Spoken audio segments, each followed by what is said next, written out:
Segura, pô. É, pô. Tem que segurar, pô.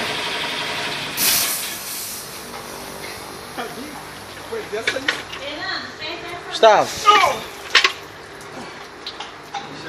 O peru do Gustavo sumiu, né? Um frio desse, a mexuruca dele foi pro espaço. Ele tá escondido dentro do saco. Olha lá, que isso, moleque? Deixa ali, depois dessa, chega em casa, você tomando chá quente. Cara, me ajuda que para com essa porra, me ajuda, bota o ferro aqui, cara. Bota o ferro aí, Renato. Bota...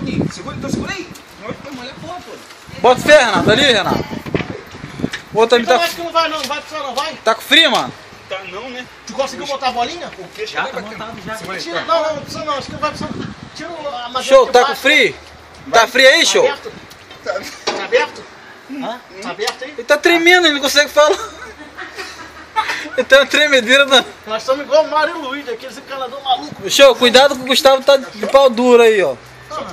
Aquela piroca do Gustavo tá gorda mesmo, hein? Peraí, filho, eu tô sofrendo. Bem que você falou. Gustavo tá com a piroca grossa, ele falou. Ô, Renato, tira a madeira aqui debaixo do cano, cara.